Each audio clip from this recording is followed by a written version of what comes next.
Hello viewers, here is a Dayton branded dehumidifier. This is a 50 pints dehumidifier. I believe that's 50 pints by the old standard. Dayton dehumidifier, model number 5EAJ8, and the serial number for some odd reason has corroded. It is a 410 system, 50 pints, or 24 liters, and I don't think there's a date code on here. 5.6 amps, pretty high power draw for something of this era. So I don't know how old this is. I would imagine this, I mean, it's got to be probably maybe 2010s. I mean, 410 goes back a ways, but it wasn't really used too often until after the R22 ban. So I would put this somewhere in the range of probably 10 to 15 years old. And I'm not exactly sure who makes these things. It might be Soleus Air, which is not a good brand. They've had a lot of safety recalls over the years. There was a big debacle a while back with, I believe it was the smaller, either 25 or 30 pint units. They kept catching on fire, and that was a big to-do. I don't know if these larger models were recalled as well, but I don't trust it either way. If they took enough shortcuts on the smaller models to the point where they ended up catching on fire, chances are they took some kind of shortcut on this unit as well, and it's probably not as safe as it should be. That's unfortunate, because this machine is absolutely fantastic. This is an excellent dehumidifier. I've used this 2 or 3 times when the garage and the basement flooded, and this thing pulls moisture like crazy. It's got a nice big bucket and it fills it up quick. And it's able to drop the humidity into the 30 percentile ranges, which is really unusual. Typically, I don't find, even the older machines, they don't take it down much below 50 or 40, but this thing really dries it out. Works great. When you walk into the room with this thing running, it almost feels like heat is running, like it's that dry in the air. It's incredible. So this is the Energy Star. Ooh, Energy Star. But at least it's an earlier Energy Star product, so it still works relatively well. I don't know why this was discarded. This was a trash find. I guess just because it's dirty. The bucket has, I don't know what purpose this plastic serves, but that's there. I think at one point it would have had a little ball inside of this track, and it would have gone up and down like a float with the water level. That is long gone. But you can still kind of see where the water level is just from the water filling up. The handle just sits on those little plastic pieces like they all do, and somehow it hasn't broken yet. This is a big bucket. I want to say this has got to be at least 1.5 gallons, maybe even 2 gallons. It's really quite sizable.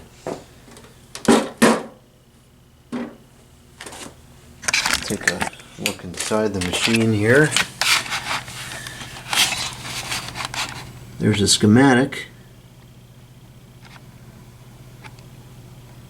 I don't think that there's any branding information on there. No, I don't see any.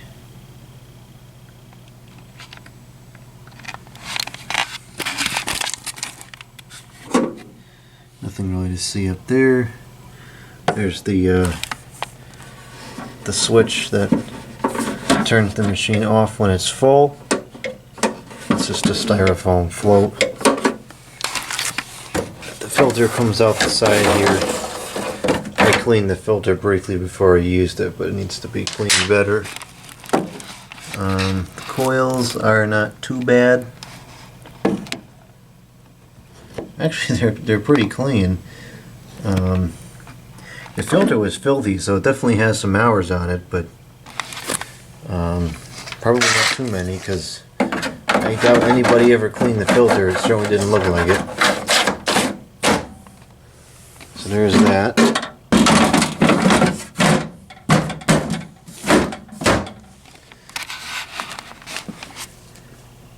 Let's see.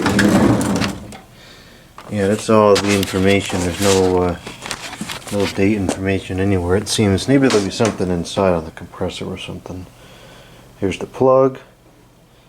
It's in decent shape, although it's kind of like oxidizing, so I should probably clean that off.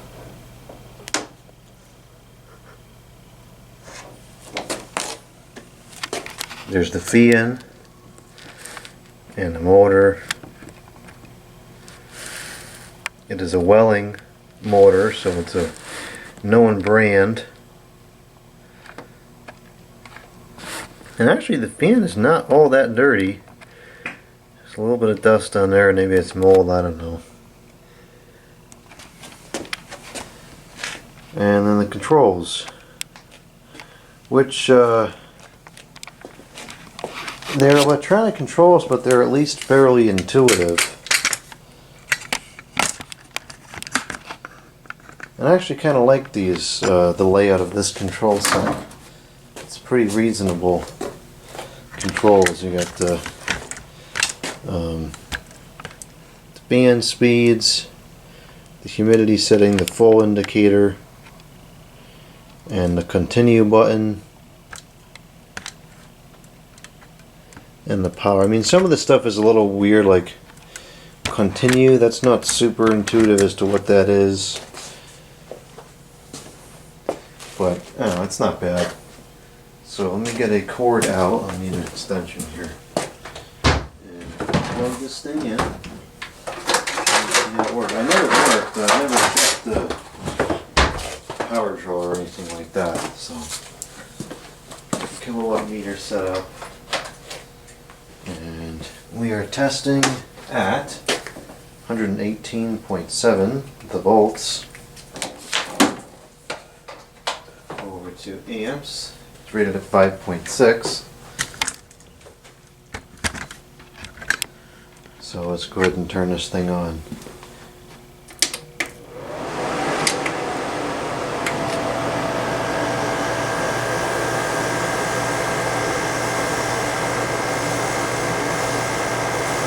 The compressor sounds very healthy. It starts up with no weird noises and it just slowly gains pressure. It's a very smooth sound.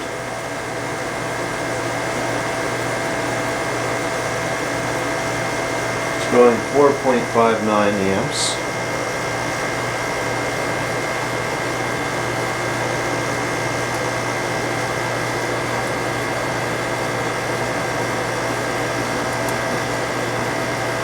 And we have a power factor of 0.69. Watts of 379, 4.6 amps.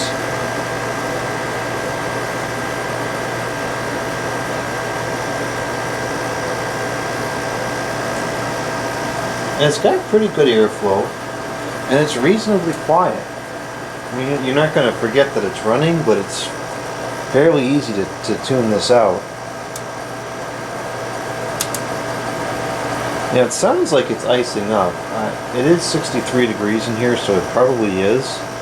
Although I wouldn't expect it to do so that quickly.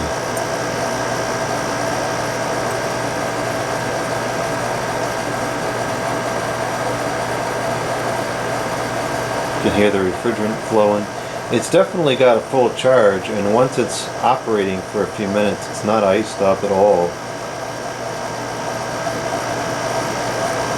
The humidity reading is increments of 1, which is kind of interesting. And now it's reading 37%. Usually they're only like 5 increments or something like that. And of course it's not super accurate because all of these things aren't that accurate because the thermostat or the humidistat is too close to the coil. So as soon as the fan shuts off, the humidity rises up in the machine because the coil is wet, and then it just turns back on. Somehow that saves energy. I couldn't tell you how. Right now it's 41% according to my other hygrometer. and that says 37, so it's actually not far off, but mind you, the coil is dry right now because it hasn't been running. So we're stable at 4.75 amps. Let's go to the higher fan speed.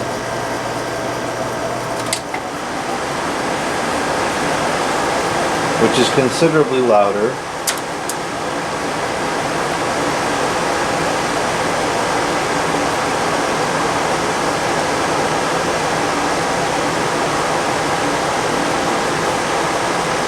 That's 4.95 amps.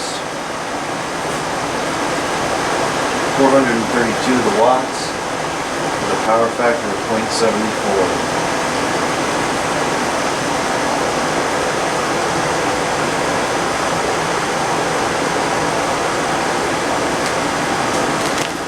And that puts out a lot of air.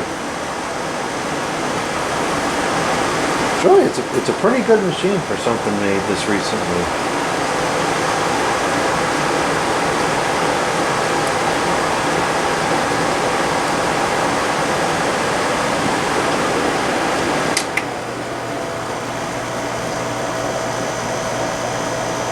You can hear the head pressure goes up considerably when you go back to low, and the kilowatt meter proves that, as that's 4.81 amps,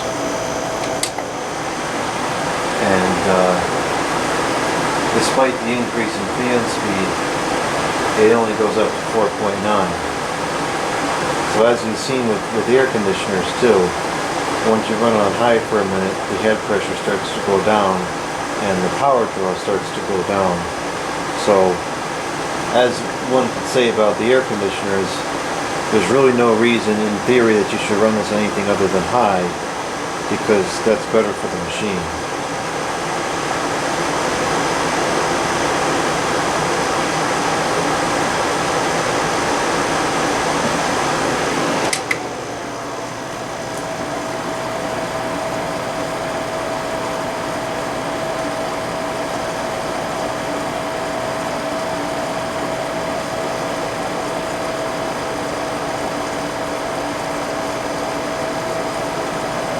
Alright, we'll go ahead and shut it off. We can hear the refrigerant sounds, the 410 refrigerant.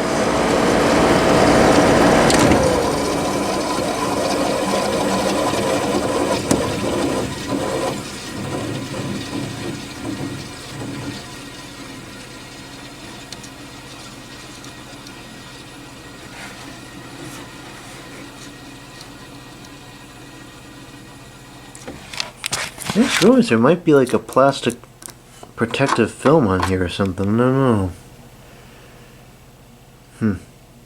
Well, anyway, so there it is, the Dayton dehumidifier. I know I have the smaller version of this somewhere too, the 25 pint one, which I'm almost certain is recalled.